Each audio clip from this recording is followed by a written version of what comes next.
va y un sin estrés. Entonces van así, 2 y así nos va y un sin estrés, 2 y así nos va y un sin estrés, porque imagínense, lanzarse 3 o 4 programas seguidos y así nos va, paran en locos. Entonces ustedes van intercalando con Verónica y así se van estresando y se van desestresando. Y es una maravilla. Entonces usted puede armar su lista de reproducción también buscando todo el historial de contenidos que tenemos en rcr750.com. Mejor dicho, en nuestro canal de YouTube, RCR750 o Radio Caracas Radio, así nos puedes buscar en YouTube. Hoy nuevamente en solitario porque el señor Daniel Lara está fuera de combate acá, porque en Cantabria, claro que está pletórico y está en combate, en acción, en movimiento. Daniel Lara, que está presentando su libro por allá, por aquellas tierras de la madre patria, pero nosotros con todo el gusto del mundo seguimos acá. Y ayer había, y por aquí quiero comenzar el día de hoy, además de tranquilizarlos, porque ayer terminamos como en alarma, ¿no? Y dije, me está dando un infarto, un preinfarto, una cosa así. Falsa alarma, gracias a Dios. Entonces, primero, todo bien. Y segundo, quiero arrancar por la noticia que especula a propósito de la presunta negociación que hay de la empresa energética de los Estados Unidos, ConocoPhillips, para, contra todo pronóstico, aunque bueno, esto es como el béisbol y la vida misma, donde no hay nada escrito, estaría entablando conversaciones con el régimen venezolano y por supuesto triangulando con la administración Biden en los Estados Unidos para, escúchenlo bien, vender, de hecho no vender solamente, transportar, intermediar y vender petróleo y supongo yo que productos terminados también, aunque la mayoría serán los cargamentos de los barriles de petróleo venezolanos, en el mercado de los Estados Unidos. Vamos a hacer un poquito de memoria. ConocoPhillips, y porque es importante, digo yo, que parece una cosa contra natura, una cosa impensable. ConocoPhillips fue una de esas empresas que habían metido mucha plata en Venezuela cuando comenzaron los proyectos estos de empresas mixtas en Venezuela y cuando se planteaba pues que ciertas empresas internacionales, ahí no estaba solamente el Conoco ni estaba solamente Chevron de los Estados Unidos, ahí está la Eni italiana, Repsol en España, estaba gobernando Zapatero, nada más y nada menos en España. Habían metido plata en Venezuela con aquellos proyectos que se hacían con PDVSA, en donde pues las compañías internacionales ponían una parte del capital y se les permitía invertir acá. Una de las, digamos, de los proyectos o de las figuras donde este tipo de inversiones cuajaban era justamente a través de las empresas mixtas, donde generalmente, y digo, creo que no general, donde en todos los casos siempre el Estado venezolano, PDVSA, se reservaba la mayoría de las acciones de la empresa, pero la empresa internacional tenía un paquete accionario importante también. Podía manejarse de 51% versus 49% y bueno, de ahí hacia otras modalidades, pero donde siempre el Estado venezolano tenía la mayoría del paquete accionario de la empresa mixta. Bueno, Conoco fue una de las empresas que se metió acá, metió plata en Venezuela, inversiones, infraestructura, y sucede que Chávez, después de que gana las elecciones en el año 2006, después que lo reeligen en diciembre de 2006, Chávez, recuerden ustedes que ese es el Chávez socialista en pleno, el Chávez que arranca a gobernar en 2007, es el Chávez que dice, ustedes votaron por el socialismo. Ese es un Chávez que se volvió loco, más de lo que siempre estuvo. Ese fue, yo creo que el año 2007 fue el año de la locura absoluta de Chávez, porque Chávez decía, aquí los venezolanos hablaron muy claro y los venezolanos quieren socialismo. Y como los venezolanos quieren socialismo, nosotros vamos a comenzar, entre otras cosas, por expropiar a las empresas que en el campo energético, en el campo petrolero, han metido plata acá y hay unas disputas, una cantidad de cosas que sería muy largo narrar, pero dentro de ese rifirrafe estuvo Conoco y le expropiaron, le quitaron todos los haberes que tenía en Venezuela. ¿Qué ocurre? Que eso generó, por supuesto, una situación en la que hubo una pérdida inmensa de dinero para esta empresa estadounidense. Y con esta noticia que la ha traído casi que a título de tubazo el Wall Street Journal de los Estados Unidos, se está manejando se dice que ejecutivos de esta empresa estarían estableciendo contactos desde hace un rato con representantes de PDVSA, y esto es del régimen venezolano, porque hablar con PDVSA es hablar con Maduro, y tendrían la anuencia del gobierno de los Estados Unidos para transportar petróleo desde Venezuela, cargar, es decir, traer los barcos, cargar petróleo en Venezuela y llevarse los barcos con petróleo venezolano al mercado de los Estados Unidos y venderlo allá, para de alguna manera, con la ganancia que genera esta actividad, que obviamente va a dejar ganancia, empezar a pagar casi 10.000 millones de dólares que se le adeudan por concepto de aquellas expropiaciones de 2007 a ConocoPhillips en Venezuela. Se calcula que en torno a 10.000 millones de dólares está la deuda o el tamaño, la magnitud de la pérdida que le causó a esta empresa privada del sector energético de los Estados Unidos aquella decisión del régimen chavista en aquella oportunidad de expropiar, de sacarlos de en medio en un arranque de nacionalismo comunista de Hugo Chávez, que pues en aquel momento habrá dicho cualquier cantidad de cosas, ¿no? De esas que se le ocurrían cuando estaba fumado, que decía que bueno, que Venezuela, que Yankee Gojón, que Piti Yankee, que no sé qué, bueno, cualquier cantidad de ese tipo de cosas habrán salido a colación en aquella oportunidad.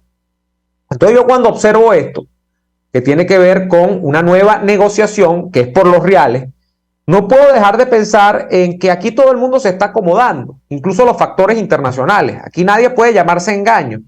Y más allá de que el señor portavoz de la Casa Blanca, Ned Price, salga, no sé, cualquiera, salga el sobrino de Biden a hablar, decir, no, que si ellos reconocen a la Asamblea de Guaidó, aunque a Guaidó ellos respetan que lo hayan removido, porque esos partidos políticos tan gigantescos, tan magnánimos que hay en Venezuela, esos señores tan respetables como el Ramos Alú, el Borges y todo lo demás, que han decidido pues que a Guaidó había que ponerle un finiquito, y que ellos no vayan a equivocarse, que ellos no están de acuerdo con Maduro, que ellos están de acuerdo con la Asamblea Nacional de 2015. Cuando yo oigo ese tipo de cosas y veo este tipo de situaciones que son las que llaman o hablan sobre la política real que se está siguiendo con Venezuela, yo digo que todo está absolutamente claro. Quien no quiera ver las cosas es porque quiere ponerse o unos lentes de sol chimbos, o es porque tiene miopía, tiene principios de glaucoma, o lo que usted quiera. O simplemente pues hay una ceguera, como que aquella ceguera que tenía, ceguera ideológica puede ser, ¿no? La ceguera que tenían, o una ceguera colectiva, como la que tenían los personajes de el ensayo sobre la ceguera de Saramago, ¿no? Que eran ciegos todos y nadie sabía cómo había comenzado aquello, pero lo que había cundido era una epidemia de ceguera en toda la población. Bueno, entonces, cuando uno observa estas cosas, insisto, es que uno ve de qué va la aproximación, sobre todo en este caso de Estados Unidos con Venezuela en este momento. Aquí todo el mundo está salvaguardando sus reales, aquí todo el mundo está viendo que Maduro no va a caer mañana y en consecuencia pues se están acomodando en ese escenario, y al final del día yo creo que Biden está construyendo el escenario para terminar de aterrizar en la pista del reconocimiento a Maduro, que es lo que va a coronar esto. O sea, nosotros estamos a 3 cuadras de ver que a Maduro se le llame Mr. President, nosotros estamos a 3 cuadras de que en Venezuela se hable de un gobierno y no de una tiranía. Eso por supuesto que va a generar un impacto cuando ocurra, pero lo que estamos viendo es la construcción paulatina de ese escenario. Quien diga lo contrario está viendo cosas que no existen, está como aquellos personajes encabezados por Nicole Kidman en la película Los Otros, donde al final pues resulta que lo que nosotros vimos como personajes principales eran unos muertos que estaban viendo una gente que estaba viva y ellos estaban muertos. Ellos pensaban que los otros eran muertos, eran fantasmas, ellos eran los fantasmas. Entonces es un escenario sumamente triste, es un escenario sumamente desolador, pero yo creo que la verdad hay que decirla, y lamentablemente lo que estamos viendo con Estados Unidos es eso. Además que hay otro escenario más allá del económico, que yo creo que en el caso de Estados Unidos la economía manda, pero hay otro escenario que tiene que ver, quizás lo podamos dejar para después de la pausa porque merece su comentario amplio, también con los Estados Unidos y la negociación, cual fichas de cambio, cual barajitas de álbum Panini que está haciendo el régimen venezolano. Otra vez, eso sigue, para los que no saben, con presos políticos norteamericanos, con el gobierno de Biden. Hay noticias muy claras que indican que el experto que ha designado la Casa Blanca para venir a negociar, y ya lo ha hecho varias veces, presos políticos norteamericanos que están acá detenidos en las cárceles venezolanas por voluntad, obra y designio de Nicolás Maduro, están siendo negociados en este momento. Y yo quisiera que nosotros en este instante hagamos la pausa comercial para abordar eso con mayor profundidad, para dar los nombres, los contextos y las situaciones que se están moviendo sobre eventuales liberaciones, o por lo menos el tocar el tema de esos presos políticos que se está produciendo después de esta brevísima pausa comercial. Y bueno, vamos a la pausa y ya venimos con más de Y Así Nos Va. Usted escucha Y Así Nos Va con Daniel Lara y Neomar Hernández, solo por RCR 750 AM. Puedes seguirnos en nuestras redes sociales. En Twitter, @RCR750, la radio que se ve. En Il Sapore de la Nonna también consigues cortes de carne para los paladares más exigentes, como el delicioso steak pimienta, un lomito con salsa de crema picante, o el famoso cartocho de lomito, que viene preparado con queso gratinado, tocineta y champiñones. Acompáñalos con cualquiera de las increíbles pastas o papas al vapor y la sensacional ensalada César de Il Sapore de la Nonna. Visítalos en la avenida Victoria, diagonal a la bomba de gasolina Guayana. Il Sapore de la Nonna, el sabor de Italia en Caracas. RCR 750 AM, porque lo bueno une. Les estamos presentando Y Así Nos Va, cuando se tiene algo que contar, con Lara y Hernández, solo por RCR 750 AM. Muy bien, estamos de vuelta en Y Así Nos Va, y yo les comentaba que para entender qué está pasando con Venezuela y probablemente para entender lo que está haciendo el mundo con el caso venezolano, hay que situarse sobre la situación que implica ver qué está haciendo los Estados Unidos con Venezuela. O sea, ¿cuál es la aproximación en este momento? La CNN, en inglés, no la que es en español, ha sacado un reporte el día de hoy en el que hablan muy vívidamente de visitas que en el mes de diciembre habría dispensado el señor Roger Carstens, que quienes están montados en el tema más o menos les va a sonar el nombre, a la capital venezolana, Caracas, y en específico pues a las prisiones, a algunas prisiones donde hay presos políticos estadounidenses, y probablemente también, claro está, a intermediarios del régimen venezolano. Quienes no saben quién es Roger Carstens, les voy a recordar. Roger Carstens es un tipo especializado en situaciones de rehenes, que ha sido designado, así como ustedes recordarán que Trump tuvo un enviado especial para Venezuela, que fue el señor Abrams. Algunos lo recuerdan. Este republicano, supuestamente halcón, que venía de la administración Reagan incluso, y fue por muchos años, durante incluso el arranque del llamado gobierno interino, el enviado especial del gobierno de los Estados Unidos para Venezuela. Bueno, el enviado especial que ha designado desde el punto de vista de la presidencia de los Estados Unidos para Venezuela, es un especialista en situación de rehenes, que es este señor Roger Carstens. Esto sobre todo después del protagonismo que ha agarrado Carstens en la administración Biden, ¿no? Y estas informaciones arrojan que en diciembre pasado el señor habría venido a nuestro país porque, y aquí tengo los nombres, quedarían detenidos por lo menos 4 estadounidenses en territorio venezolano. Tenemos a Luke Dayman, Iran Berry, Eivin Hernández y Jerrell Kennemore.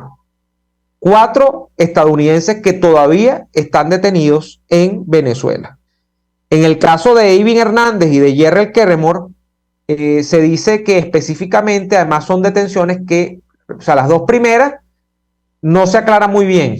O sea, yo tendría que buscar incluso ahorita porque no tengo los casos a mano. Pero en el caso de Eivin Hernández y Jerrell Kennemore se dice además que son situaciones en las que fueron detenidos de manera errónea, es decir, que se está buscando a una gente y los agarraron a ellos. Ahora, yo diría que los 4 están detenidos de manera errónea, pero lo que dice este reporte es que a estos los agarraron de manera errónea. Bueno, Ninguno debería estar detenido. ¿Qué sucede? Antes de esto, ustedes recordarán que el señor Carstens había estado acá porque fue el encargado, este es el señor que fue encargado de soltar a los famosos 6 personajes de Citgo, que son venezolanos realmente y ahí había un cubano también, que son venezolanos que tienen nacionalidad estadounidense y trabajan en Citgo y bueno, habían quedado presos acá, típica figura de ficha de cambio, los habían utilizado para una negociación política y fueron los que llevaron además a que se soltara a los sobrinos de Cilia Flores. Eso por no nombrar el caso del gringo espía, que nosotros bastante que lo hemos nombrado acá, de John Matthew Heath, que fue liberado también, o excarcelado, mejor dicho, en aquella oportunidad, a cambio de los 2 narcosobrinos. Este es el señor que antes de eso, en marzo, había soltado también a 2 de los empleados de Citgo. O sea, y que había logrado soltar a un cubano llamado Jorge Alberto Fernández, que tiene nacionalidad cubana y americana. O sea, este ha sido prácticamente el caballito de batalla de la administración Biden, me refiero a Roger Carstens, para todo el tema de los rehenes. Ojo, yo que no soy muy fanático de Biden y que por supuesto no soy nada pro-demócrata, yo diría que la aproximación de la administración con respecto al caso venezolano es completamente acertada en términos de a quién designaron. Designaron un especialista en rehenes. Designaron a alguien que está acostumbrado a situaciones de guerra. Designaron a alguien que sabe cuál es el poder de chantaje de un secuestrador. Y básicamente los prisioneros que tiene Maduro acá en Venezuela de nacionalidad norteamericana no están presos porque los agarraron haciendo un ilícito, robándose un pan, unas manzanas, estafando a una gente con un esquema Ponzi, estafando a la gente con, no sé, un sistema de criptomonedas. No lo agarraron robando carros, vendiendo reproductores. No, a esta gente la agarraron simplemente, y aunque usted no lo crea, en muchos casos porque tienen un pasaporte que dice que ellos son americanos. Por eso es que hay tanto temor incluso de personas que tienen doble nacionalidad, que son americanos y venezolanos a la vez, y gente que obviamente nada más que es estadounidense, de venir al territorio venezolano porque nada más que el pasaporte americano parece que pesa mucho en Venezuela, porque te convierte automáticamente en un blanco, así tú no estés haciendo nada, ni tenga que ver con política, no tienes que ser un reportero de guerra, no tienes que ser un militante del Partido Demócrata o Republicano que está acá de visita, no sé, paseando o lo que le dé la gana, visitando una novia, un novio. Simplemente el hecho de tener ese pasaporte te puede convertir en un blanco porque Estados Unidos, como país serio que es, cualquiera que sea su gobierno, puede ser demócrata o republicano, va a tener la obligación de que si a ti te agarran preso, va a tener que luchar hasta lo último para liberarte. Y fíjense lo que está pasando, que mucha gente dice que tiene que ver incluso con la negociación donde está metida Venezuela, con todo esto de la Mesa de México y el llamamiento a elecciones libres y todo este cuento que hay, donde está metido los Estados Unidos de América. Yo diría que toca un pito principal dentro de esa agenda. Es quien pone parte de los puntos de agenda más arriba de la oposición o quien sea que se diga que está negociando a nombre nuestro. En lo que significó la liberación de un peligroso vendedor, traficante de armas ruso que tenía años preso en territorio norteamericano por una basquetbolista lesbiana, negra y consumidora habitual de marihuana que intercambiaron por este peligroso terrorista y vendedor de armas ruso hace cosa de unas semanas, hace cosa máximo de un mes. Yo no recuerdo ahorita exactamente cuándo fue, pero fue a finales del año pasado. Entonces, ¿qué es lo que demuestra esto? Que lamentablemente Estados Unidos es muy chantajeable, lo digo desde el punto de vista de quienes no somos estadounidenses, porque para los estadounidenses esto es maravilloso. Tienes un gobierno que sí o sí va a tener que ver por ti en cualquier parte del mundo donde tú estés, te tiene que proteger. Yo estoy seguro que si un venezolano no lo quiera Dios, lo pone preso el régimen comunista chino, lo pone preso, no sé, Díaz-Canel en Cuba, o lo pone preso Putin o lo que quien sea, cosa que es improbable porque estos todos que he nombrado son amigos de Maduro, pero hablo de totalitarismo, o el loquito de Corea del Norte. Yo dudo mucho que a Maduro, que no le importa a los venezolanos que estamos dentro de Venezuela, le va a importar un pepino un venezolano que está fuera de Venezuela, preso, pasando penalidades y lo que sea. Pero Estados Unidos, volviendo al caso, sí. Biden está obligado a buscar eventualmente la liberación de cualquier estadounidense, independientemente de la naturaleza que tenga, de la agenda política que defienda, de su color de piel, de lo que piense, de la orientación sexual, de género, lo que usted quiera. Es un ciudadano americano, o mejor dicho, un ciudadano estadounidense, porque americanos somos todos, decía Rubén Blades, es una vaca sagrada para el gobierno de los Estados Unidos. Y esto lo sabe muy bien el régimen de Maduro. Y por eso es que los presos políticos con un pasaporte y una nacionalidad estadounidense son tan preciados para el régimen de Maduro.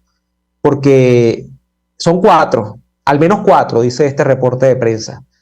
Pero cada uno de esos 4 vale, les digo yo, hasta por 20. Fíjense que nadie pensaba, pero nadie, absolutamente nadie, que después de que habían sido procesados por la justicia de los Estados Unidos, a los narcosobrinos, que así se llaman y así se van a seguir llamando, así los escarcelen, así, eso es lo que son, los iban a mandar de Estados Unidos para acá. Era prácticamente imposible, y digo prácticamente porque fíjense, en el camino se enderezan las cargas y en el camino terminó demostrándose que sí era posible. Y los envían precisamente porque Estados Unidos necesitaba pues salvaguardar la vida de estos venezolanos con nacionalidad americana, y sobre todo de estos estadounidenses, como el caso de John Matthew Heath. Ahora, hay gente que dice que esto está detrás, hay otras cosas, lo puedo conceder, es verdad. Yo no creo que en una negociación de rehenes esté solamente el intercambio de barajitas por los rehenes. Aquí está todo el tema también petrolero, que lo acabamos de comentar, que más allá de Estados Unidos necesitar o no petróleo venezolano, hay un poderoso lobby de compañías, podemos mencionar 2, Chevron es una, que hizo su primer envío de petróleo. Se habla de 250,000 barriles que salieron hace pocos días hacia territorio estadounidense, o la propia ConocoPhillips, que ahora dice que, bueno, terminaría vendiendo petróleo en Estados Unidos y que de lo que saca de las ganancias de eso, pues ellos van a empezar a descontar todo lo que ellos argumentan, les deben, lógicamente, de la expropiación que les hicieron en 2007. O sea, es el tema de las compañías gigantescas que mueven la política en los Estados Unidos y le dicen a los políticos del Partido Demócrata y del Partido Republicano hacia dónde tienen que bailar. Porque el dinero es el aceite que engrasa la máquina que como un reloj funciona en los Estados Unidos, para quienes no lo entienden. Entonces, hay múltiples factores que están involucrados dentro de estas negociaciones, y lo que quería yo, o sobre lo que quería llamar la atención en este momento, es que nuevamente, si ya lo vimos con el plano económico y todo lo que significaba el tema energético, que yo estoy convencido de que, ok, Estados Unidos puede tener dificultades con el tema de la gasolina, los precios se han ido hacia arriba con la guerra en Ucrania, hay problemas de suministro en algunos casos, pero yo no creo que se esté contando con Venezuela para solucionar tal cosa como toda la crisis nacional de los combustibles en Estados Unidos. Puede ser una parte que ayudará, pero no es que vamos a solucionar la crisis de los Estados Unidos. Lo que creo es que es más probable que las compañías que están en el sector energético de los Estados Unidos están pidiendo sus reales. Hicieron unas inversiones en Venezuela y dicen, mira, Guaidó muy Guaidó, todo lo que tú quieras, pero y Maduro muy dictador y muy dictadura y lo que te dé la gana, pero yo quiero mis reales y yo quiero mi caña completa. Y yo quiero salvaguardar mis inversiones. Y tú sabes muy bien que tú tienes que satisfacerme a mí porque yo soy el que financia la gran política de este país. Estos son los grandes financistas de los partidos políticos de los Estados Unidos. Si no, ¿cómo entiende uno algunas posiciones tan extrañas, por ejemplo, que ha tenido la familia Bush en los últimos 20 años? Bueno, porque los Bush fundamentalmente están asociados a los lobbies petroleros del estado de Texas en los Estados Unidos. Porque obviamente el petróleo en Texas es un issue, como llamarían los gringos, es un asunto, es un tema, genera mucho dinero, muchos dividendos. Y eso explica por qué un tipo que se supone es republicano y que incluso era la cara visible de un proyecto que se llamaba neoconservador en los Estados Unidos, bueno, algunos de los representantes de la facción del clan Bush y de este neoconservadurismo no tienen empachos o no han tenido empachos en reunirse con el chavismo a lo largo de más de 20 años. Y ahí están metidos, pues, cantidad de lobistas y gente y plata para tirar para el techo. Porque el dinero manda al final del día y porque aquí, repito, cada cual está cuidando sus intereses Y lo que nos permite apreciar esta movida con los presos políticos y con el tema de ConocoPhillips es que Estados Unidos se está acomodando. Así como se dice que en Venezuela, pues el venezolano que está dentro del país se olvidó un poco de la política y está dedicado a hacer su vida, con toda razón, porque aquí política. Bueno, nosotros hablamos de política porque esto es un programa de política, pero fíjense que a veces hablamos de otras cosas. Pero la gente ya esa no es el desayuno, almuerzo y cena de la gente acá, porque la gente dice, no me está llevando a nada, lamentablemente. Y entonces la gente se ha dedicado a hacer otras cosas, a hablar de otras cosas. Los que no sienten que el país se les queda demasiado pequeño, pues se van del país. Los que dicen todavía puedo seguir viendo, se quedan en el país, y esa es la realidad. Entonces el mundo, que nosotros le vamos a demandar al mundo si eso es lo que está ocurriendo en Venezuela, y más a un país tan pragmático para todo como es Estados Unidos. Eso es lamentablemente el retrato que tenemos a esta altura de la aproximación internacional y sobre todo los Estados Unidos de América hacia nuestro país. Vamos a ir a la pausa comercial y venimos con más de Y Así Nos Va. RCR les está presentando a Lara y Hernández en Y Así Nos Va por su 750 AM. Puedes seguirnos en nuestras redes sociales. En Twitter, @RCR750, la radio que se ve. Atuplata.com.be, la cuarentena no los detiene. Siguen haciendo envíos desde los Estados Unidos a Venezuela, sin complicaciones. Además de eso, buscan tu carga en Tampa, Orlando y Miami sin ningún costo adicional. Sí, no tienes que moverte. Van hasta la puerta de tu casa y se encargan de todo. Tuplata.com.be, con promoción de servicio de pick-up gratis. Hasta en la cuarentena, tuplata.com.be. En los envíos te da la tarifa más baja y en el menor tiempo. Hola, soy Blanca Rosa Mármol de León, magistrada emérita del Tribunal Supremo de Justicia. Les invito a sintonizarnos junto a Thais Peñalver los martes de justicia al mediodía en Buen Provecho. Conéctese con nosotros en @RCR750 y buen provecho. Es una interpretación de tendencias para tu signo zodiacal, un espacio guiado por los movimientos planetarios y sus consecuencias. Acompaña a nuestros astrólogos a descubrir lo que le deparan los astros signo por signo. Guía astrológica, todos los sábados a partir de las 3 de la tarde por RCR 750 AM. RCR 750 AM, porque lo bueno une. Estamos escuchando Y Así Nos Va con Lara y Hernández por RCR 750 AM. Bueno, y estamos de vuelta en Y Así Nos Va, y yo estoy leyendo los comentarios. Se supone que hoy es viernes a los oyentes. Yo no sé, porque hay problemas, ¿no?, con nuestra transmisión también.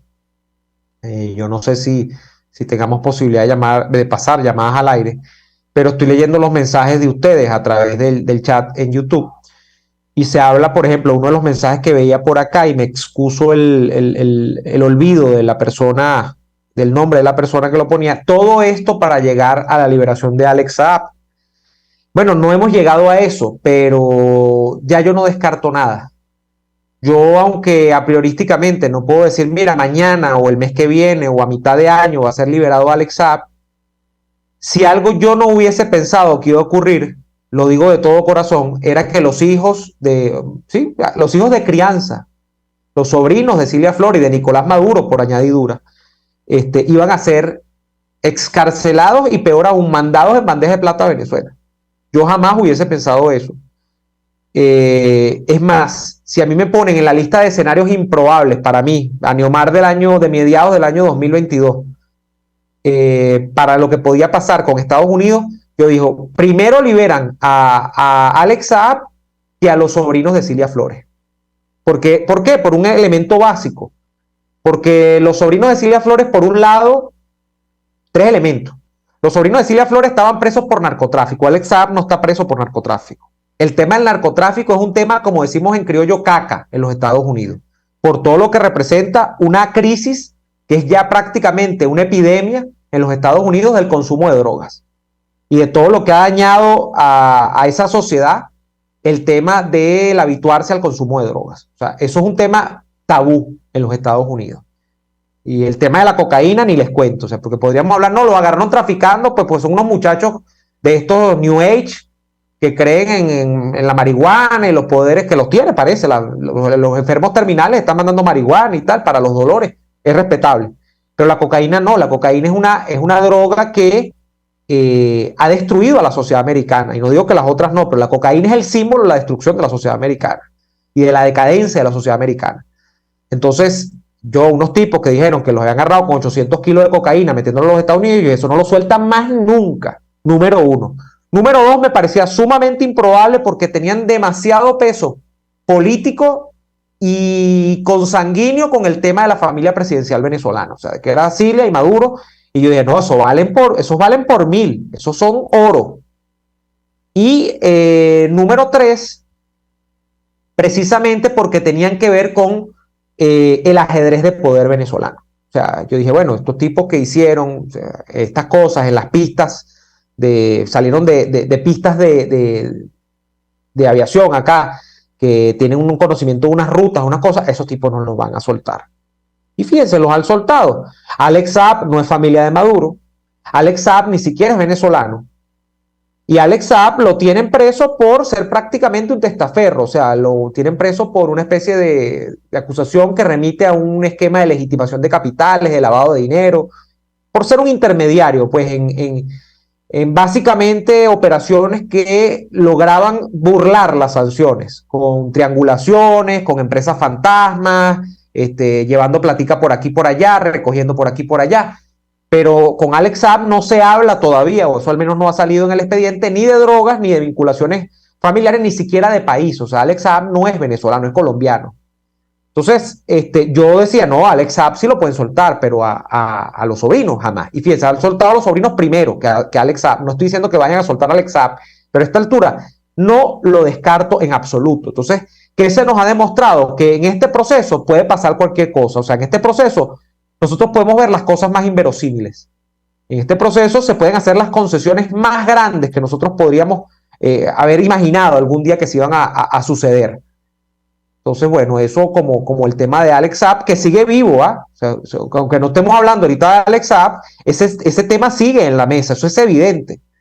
Todo esto que tiene que ver con, repito, la muchacha esta estadounidense que sacan de Rusia, el traficante de armas ruso que mandan a Rusia en intercambio por ella, la mesa de negociación en México, el desmontaje del gobierno interino, que cada día como que voy atando cabos y yo voy como aterrizando, porque uno también al inicio del año, uno está lento, ¿no? Y le cuesta empatar cosas.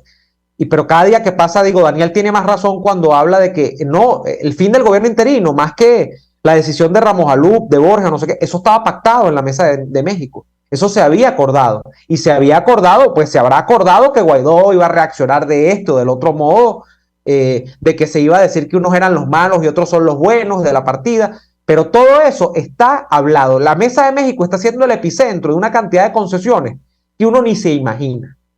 Entonces, claro, aquí hay gente que está practicando un papel de víctima, aquí hay gente que está diciendo que no sabe nada, que se le ha burlado en torno a lo que significa la voluntad popular, nunca mejor dicho, el nombre del partido, que se le ha infiltrado, como está diciendo Leopoldo López, que está infiltrada la oposición, pero en realidad es que todo esto no se ha dejado de hablar, o sea, esto se ha conversado, esto tiene que venir de México. Y esta agenda, en gran medida, yo digo que la agenda que pone en práctica la oposición, yo no sé si la elabora, pero yo diría que por lo menos se le consulta y tiene arte y parte el Departamento de Estado y la política exterior de los Estados Unidos. O sea, a mí nadie me va a venir a caer a muela a mí de que unos seres tan minúsculos como estos opositores son los que dicen, no, vamos a hacer esto y vamos a esto, y los Estados Unidos dicen, sí, lo que usted diga, papá. O sea, eso no es así.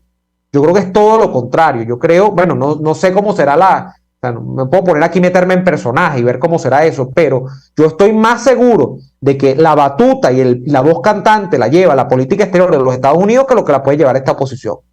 Entonces, esto todo es un guión, esto todo ha sido acordado, Y lamentablemente ese guión y esa situación acordada remite a algo que se denunció en su momento. Cuando se estableció la Mesa de México se veía venir. Esto es una capitulación.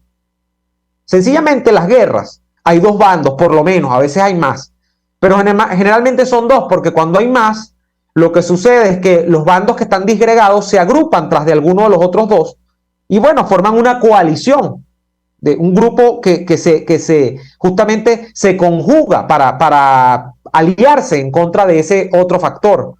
Entonces, en una guerra hay capitulaciones. En una guerra, cuando uno no puede más, bueno, capitula. Y esta gente ha capitulado.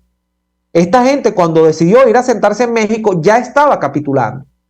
Y yo con esta gente no estoy queriendo apelar o denominar, repito, a la oposición, a PJ, a UNT, a AD. Eso es microscópico. Eso no existe. O sea, eso aquí porque se diga que ahí están los adecos que van a medir a Prosperi. ¿Quién puede pensar que ese muchacho puede tener algo en la bola? Me lanzo yo y llego primero que él. Si ponemos el caso, ¿no? De que alguno aquí quisiera perseguir la presidencia, ¿verdad? O sea, eso es un tipo que no tiene nada en la bola. Pero bueno, estos partidos microscópicos que no tienen nada que ver con eso están detrás de lo que significa toda una política que Estados Unidos ha venido confeccionando y que dijo, mira, ya no más. Yo lamentablemente tengo que arriar banderas, yo lamentablemente tengo que recoger las velas de este barco y bueno, veremos qué hacemos. Estamos en ese momento, lamentablemente, es el momento de la capitulación. Puede la gente ponerle los nombres que quiera, puede la gente endulzarlo, el mismo Estados Unidos puede decir, hablar en abstracto, porque lo que están es hablando en abstracto, en arameo también, de que ellos reconocen, de que ellos respetan que se haya sacado Guaidó, pero respetan la asamblea del 2015, pero se están entendiendo con Maduro. Y ya todo indica que hay un entendimiento con Maduro. Pueden decir lo que les dé la gana, pero eso es lo que está en este momento en ejecución. Bueno, me he encadenado un poco, vamos a leer más mensajes. Luis Pérez, saludos, porque Luis Pérez, que decía, tiene otro mensaje aquí. Dice, la única opción será la unión de dos mujeres valientes, María Corina Machado y la profesora Elsa Castillo, cualquiera de las dos. No, la única solución es tener un sistema electoral transparente de verdad y unas elecciones de verdad en Venezuela. Yo creo que primero tenemos que tener el diagnóstico y establecer dónde estamos parados. Y nosotros no estamos en una democracia. En una democracia usted arregla el problema simplemente teniendo un buen candidato. Que para mí María Corina Machado sería una extraordinaria candidata. En una democracia. Ojo, si no tenemos una democracia, ¿cómo hacemos? Si no tenemos una democracia, ¿qué es lo que vamos a plantear? Bueno, que tenemos que tener primero la democracia. Y aquí a mí me da risa cuando hay gente que dice, no, que es que estos puristas que están pidiendo, creen que el chavismo les va a dar todas las condiciones. No, yo no creo nada.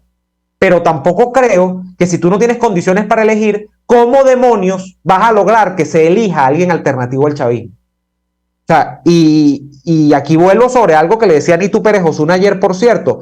Todo este tiempo, de tanto en tanto, me viene un pensamiento que fue el que me dejó una vez en una conversación informal.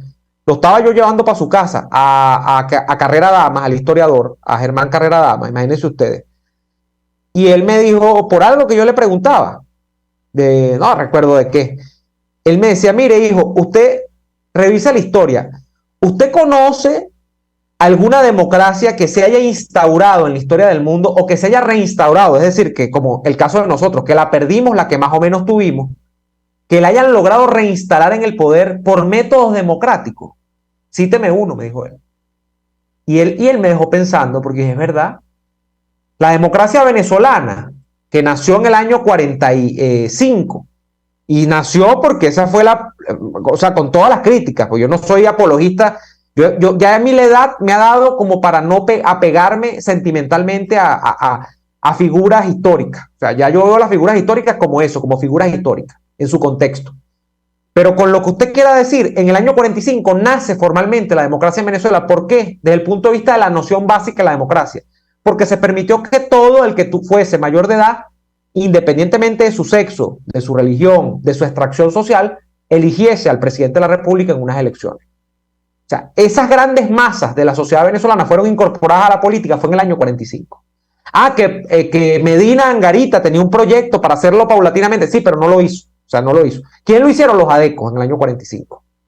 Eso se hizo Claro, con un propósito intencionado, donde los adecos obviamente hacían demagogia y donde obviamente esas capas de la población eran tratadas de meter en el corral de Acción Democrática, pero se hizo. El hecho es que eso ocurrió y eso marca el inicio de la democracia venezolana.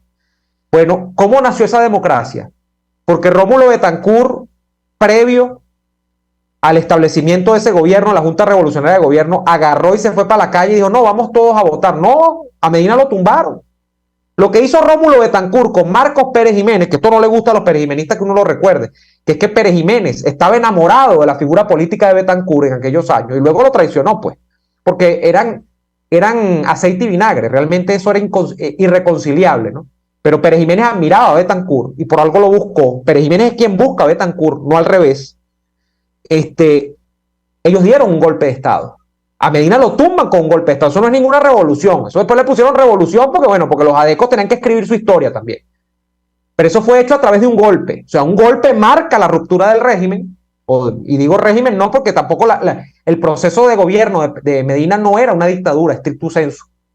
Era un régimen político que tenía herencia del autoritarismo, pero que se iba abriendo, es verdad. El régimen de Medina Angarita iba abriendo un paso hacia la democracia, pero nunca lo hizo. No se terminó de abrir. No permitió nunca la elección abierta, directa, secreta, universal. No la permitió. ¿Qué ocurre?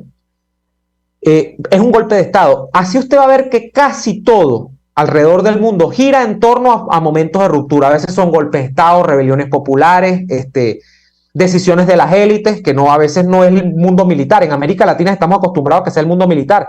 Pero en la historia hay desde la iglesia hasta los empresarios que deciden sacarle la silla a un gobernante y hasta ahí llega. Pero eso no tiene que ver con procesos democráticos. ¿Qué es un proceso democrático? Un proceso de votación. Entonces, las democracias a veces, diría Carrera Damas, pero a veces, que es el 100% de las veces, no se instauran por procesos democráticos. Entonces, lo que pasa es que nosotros los venezolanos tenemos 24 años, vamos para 24 años, que como somos demócratas y creemos en la democracia, nosotros queremos creer que a través de un proceso democrático es como es. Bueno, yo creo que las señas están más que claras, que no son. Ah, no, que tú estás llamando, que no sé qué. No, yo no estoy llamando a nada. Yo estoy describiendo un proceso histórico, que es la verdad. O sea, aquí no estoy mintiendo. Aquí pueden sacarme los libros que les dé la gana. No estoy mintiendo, es la verdad. La verdad histórica es que las democracias no se instauran por procesos democráticos. Ah, que después en el poder usted es un demócrata y usted hace valer esa creencia de demócrata, es otra cosa. Pero ¿cómo sales tú de un autoritarismo por una democracia así en vuelo directo? Entonces, claro, hay todo un estudio de las transiciones, que sí, esto. Generalmente son rupturas. Que grábense eso en la cabeza, son rupturas. Y las rupturas son variadísimas. Del golpe de Estado hasta para abajo hay cantidad de cosas, rebeliones populares, paros nacionales, lo que sea. Lo que sea, hay miles de vías. Vamos a la pausa comercial y venimos con más de Y Así Nos Va.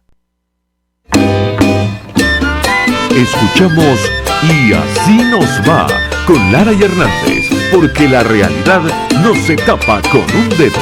Solo por RCR 750 AM. Escúchenos a través de nuestras redes sociales, @RCR750 en Twitter y Periscope, y RCR.tv, la radio que se ve. ¿Antojos de pizza, pasta o risotto durante la cuarentena? Lo resolvemos. En Il Sapore de la Nonna tienen delivery a varias zonas de Caracas. Así es, Il Sapore de la Nonna te lleva lo mejor de la comida italiana hasta la puerta de tu casa. Haz tu pedido por el 0212-634-0982 o por el 412-569-9404 y disfruta de todo su sabor. Il Sapore de la Nonna en cuarentena sigue siendo el sabor de Italia en Caracas. A tuplata.com.be la cuarentena no los detiene. Siguen haciendo envíos desde los Estados Unidos a Venezuela sin complicaciones. Además de eso, buscan tu carga en Tampa, Orlando y Miami sin ningún costo adicional. Sí, no tienes que moverte. Van hasta la puerta de tu casa y se encargan de todo. Tuplata.com.be con promoción de servicio de pick-up gratis. Hasta en la cuarentena tuplata.com.be. En los envíos te da la tarifa más baja y en el menor tiempo. RCR 750 AM, porque lo bueno une. Les estamos presentando Y Así Nos Va, cuando se tiene algo que contar, con Lara y Hernández, solo por RCR 750 AM.